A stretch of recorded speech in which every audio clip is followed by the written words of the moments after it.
Hello student, my name is Nandini. स्वागत है आप सभी का एक बार फिर से हमारे इस न्यू करंट अफेयर सेशन में। आज के सेशन में हम चर्चा करेंगे कि कैसे भारत ने पूरी दुनिया पर एहसान किया है और अगर भारत ऐसा नहीं करता तो दुनिया को कई मुसीबतों का सामना करना पड़ता। इसी पर आज के सेशन में हम चर्चा करेंगे।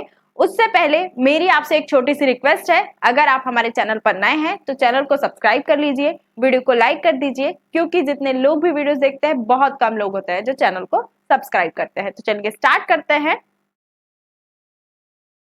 भारत के पेट्रोलियम और प्राकृतिक गैस के मंत्री जिनका नाम है हरदीप सिंह, उन्होंने रिसेंटली एक स्टेटमेंट दिया है कि भारत ने रशिया से तेल खरीदकर पूरी दुनिया की मदद की है, पूरी दुनिया पर एहसान किया है और अगर भारत ऐसा नहीं करता तो दुनिया को बहुत सारी मुसीबतों का सामना करना पड़ता। ऐसी कौन सी मुसीबत है जिनका सामना दुनिया को करना पड़ता? अगर हम उसकी बात करें, अगर भारत रशिया से तेल नहीं खरीदता तो जो वैश्विक तेल कीमतें हैं, मतलब कि इंटरनेशनल मार्केट में जो ऑयल का प्राइस है वो बहुत ज्यादा बढ़ जाता। लगभग $200 प्रति बैरल, पर बैरल $200 तक प्राइस जा सकता था ऑयल का।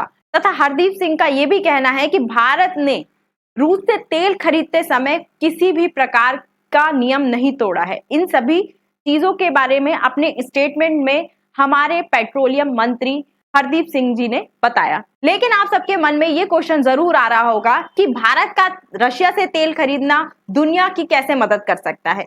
तो हम सब जानते हैं कि पूरी दुनिया में दो बड़े कॉन्फ्लिक्ट चल रहे हैं। कौन कौन से कॉन्फ्लिक्ट हैं? एक है रशिया यूक्रेन वॉर और एक है मिडिल ईस्ट में इजराइल और इस्लामिक स्टेट्स के बीच जो संघर्ष चल रहा है वो। ये दो कॉन्फ्लिक्ट्स के कारण ऑयल की जो कीमतें हैं वो बढ़ सकती थी। रशिया यूक्रेन वॉर के चलते G7 ग्रुप ने रशिया पर बहुत सारे प्रतिबंध लगाए। वेस्टर्न कंट्री हो, यूरोपीय कंट्री हो, इन लोगों ने इन्हीं सभी देशों ने रशिया पर बहुत सारे प्रतिबंध लगाए और रशिया से ऑयल खरीदना बंद कर दिया। बहुत सारे जो ट्रेड है वो भी रशिया से बंद कर दिए। अब जब रशिया से ये तेल नहीं खरीदेंगे तो यूरोप में कहां से तेल आएगा? और भी जो जगह है वहां पर तेल कैसे जाएगा? ठीक है, तो इन्होंने तो रशिया से तेल खरीदना बंद कर दिया, सैंक्शंस लगा दिए। ये इनकी पर्सनल चॉइस है। ठीक है, वहीं अगर हम मिडिल ईस्ट में जो कॉन्फ्लिक्ट चल रहा है, इजराइल का हमास के साथ हो, हिजबुल्ला के साथ हो, ईरान के साथ हो, इस वजह से इस क्षेत्र में भी बहुत सारी इनस्टेबिलिटी है, जिस वजह से यहां से भी तेल खरीदना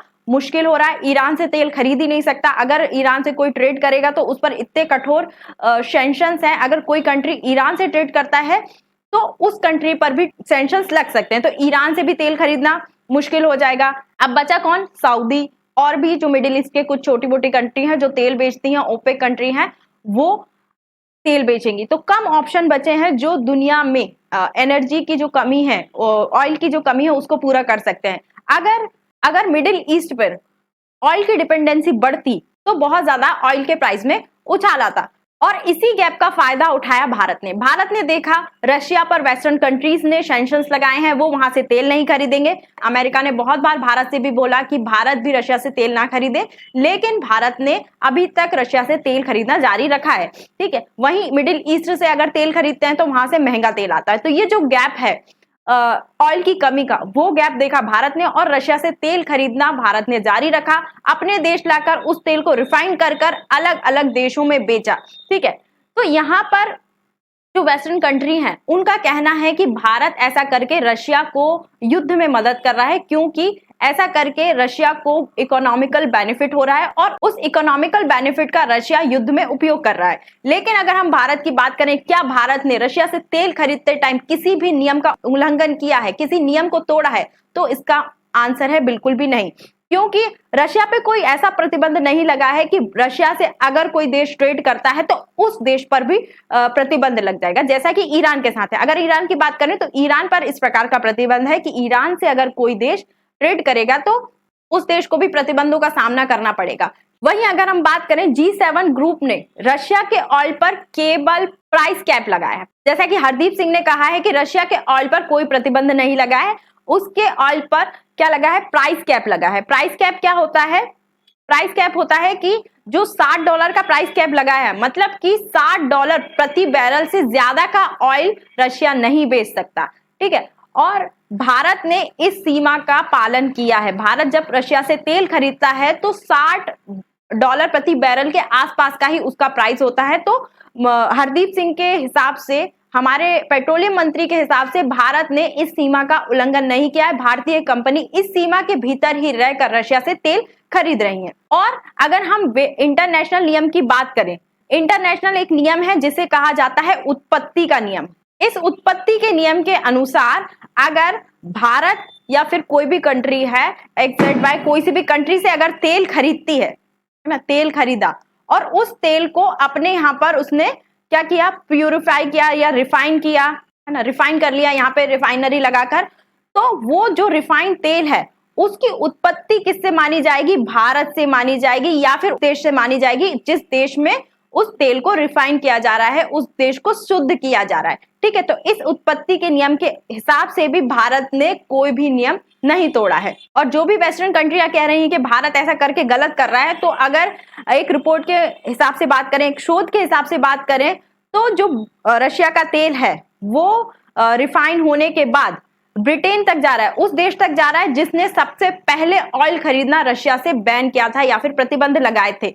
और इन्हीं सभी फैक्ट्स को हमारे पेट्रोलियम मंत्री ने पूरी दुनिया के सामने रखा और उन सभी देशों को या फिर लोगों को एक करारा जवाब दिया है जो भारत की आलोचना करते हैं रशिया से तेल खरीदने पर। और अकेला भारत ही एक ऐसा देश नहीं है जो रशिया से तेल खरीद रहा है, चाइना भी खरीद रहा है, बहुत सारी यूरोपीय कंट्री भी हैं जो गुपचुप तरीके से रशिया से तेल खरीद रही हैं।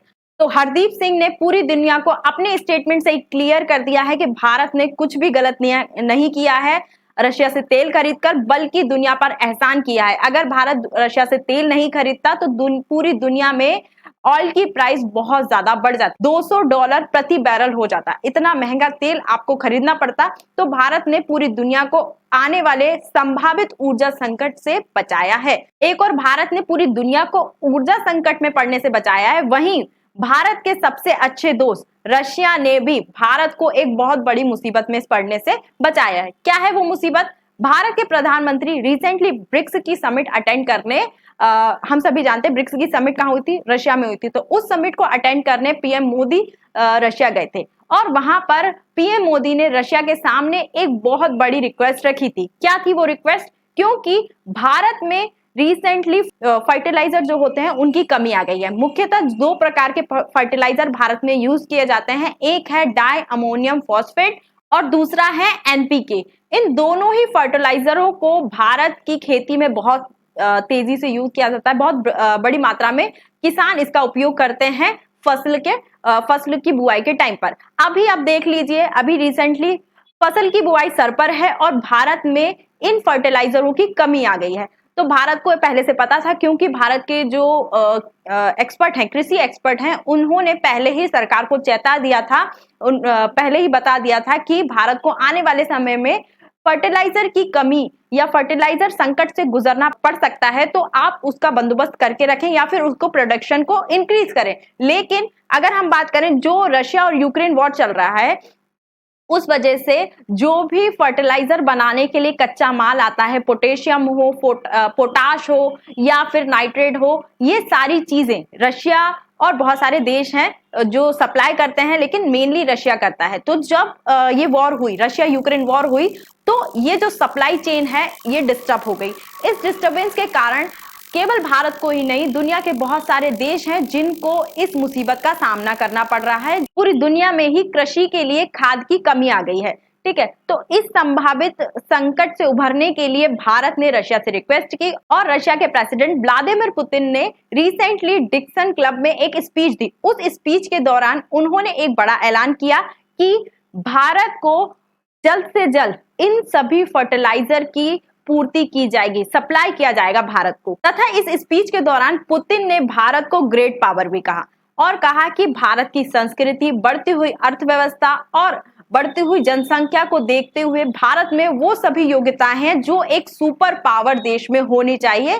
अतः भारत को भी एक सुपर पावर की लिस्ट में शामिल किया जाना चाहिए। पुतिन के इस स्टेटमेंट से आप समझ सकते हैं कि भारत और रशिया कितने अच्छे दोस्त हैं। जहां एक और भारत ने रशिया से तेल खरीदकर रशिया की इकोनॉमी को बूस्ट करने में हेल्प की, उसी प्रकार रशिया ने भारत को फर्टिलाइजर देकर भारत पर आने वाले खाद्य संकट से भारत को उभारा है। तो आज के सेशन में इतना ही। आई होप आपको ये वीडियो अच्छी लगी होगी। वीडियो अच्छी लगी है तो चैनल को सब्सक्राइब कर लीजिए, वीडियो को लाइक कर दीजिए और अधिक जानकारी के लिए आप हमारे टेलीग्राम ग्रुप या व्हाट्सएप ग्रुप से जुड़ सकते हैं। Thank you.